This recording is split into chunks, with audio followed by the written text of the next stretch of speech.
Hello, everyone, and welcome back to the Rock Valley Critics Movie Review Show. I'm Nathan Talon. And I'm Aaron Hill. And today we're going to be talking about Magnificent Seven. We're going to follow the same similar format where we each give like a brief overview of our thoughts, whether we recommend it or not, and then we'll go into a more detailed discussion about it. I really liked this one, but there were some issues I had with it. Not very clear motivations for characters. But overall, I really enjoyed myself, and I really liked the way they handled things like suspense. I really had a good time. I loved it. I think this movie's great. I did have problems with it. Like some things I was cringing a little bit. It was too predictable at times. But I mean, it was following a certain formula. I think the director did a good job. He's known for like his action movies and stuff like that. So I think he did a great job of it. I wasn't expecting much at all from the movie. And then so going into it, I was pretty blown away, to be honest. I really enjoyed it a lot, and especially the cinematography too. I think it looked great, but there's one major flaw, and it's the ending, and I think we'll get into that in the discussion. All right. So yeah, I recommend it. I recommend it. And now we're gonna jump into a more detailed discussion.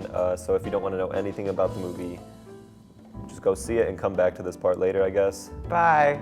So yeah, bye a bunch of you, but okay, let's get into the nitty gritty. I really liked the way they handled suspense. It had a slow burn to it for everything. It felt like they worked for the moments that had you at the edge of your seat, which I haven't seen a movie do in a long time. Yeah. On the other hand, I went and saw it with my girlfriend, and she was like, it was a little slow for me at some points. So differing opinions there, but for me, I really liked the way they handled it. What's interesting to me is how it's kind of like a modern action movie in a way, but it kind of falls back on some like Western things. Like you always get like the close-up of the people's eyes when they're about to do some stuff.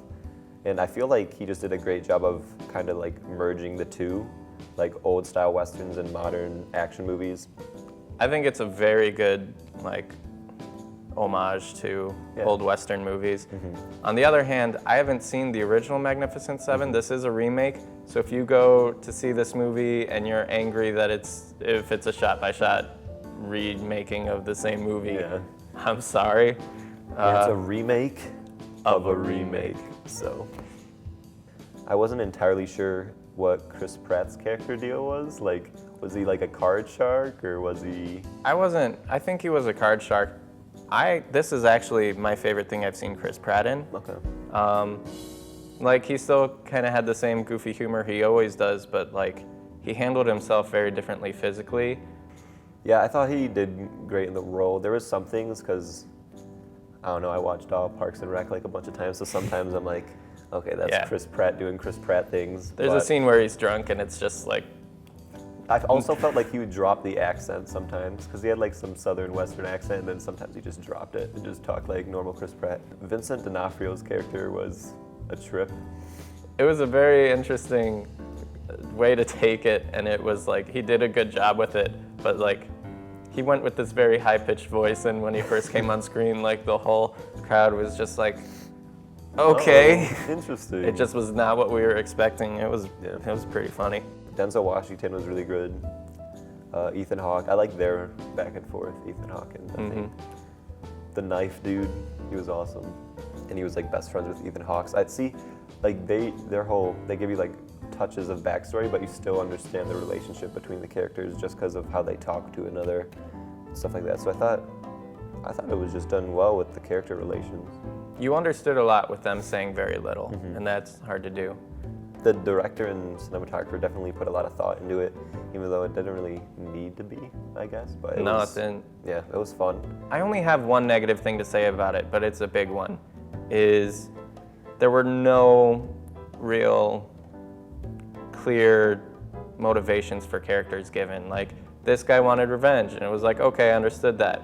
Almost everyone else, it was, money? Yeah, why not? Yeah. I'll do that. I've got nothing else better to do. And so it was just, I understood they needed to get past that and like get into the action and get into the actual story of it, but it just, you never understood why they were doing what they were doing. I had some problems throughout the movie. I thought some of the stuff was pretty cringe-inducing, like some of the dialogue.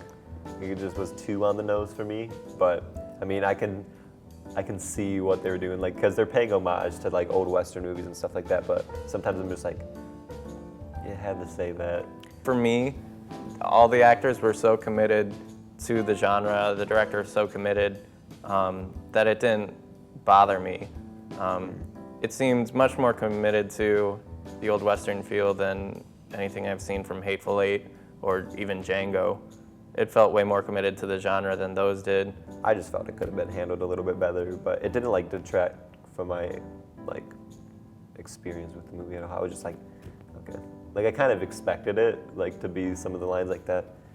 But then my main problem with the movie All right. is the ending.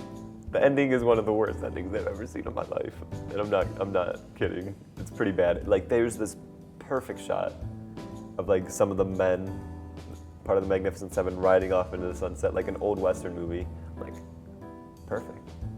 Like beautiful. You have these beautiful shots and like perfect. And then it cuts, fades to black, brings up some CG village with CG grass and CG stuff, with a voiceover over it of the lady, and then she says the title of the movie, and I thought it was awful. Like Yeah. I thought it would have been great if it just ended 2 minutes before that. I don't know why, but it left a sour taste in my mouth where I was like, yeah, oh yeah, I shouldn't have enjoyed this as much as I did.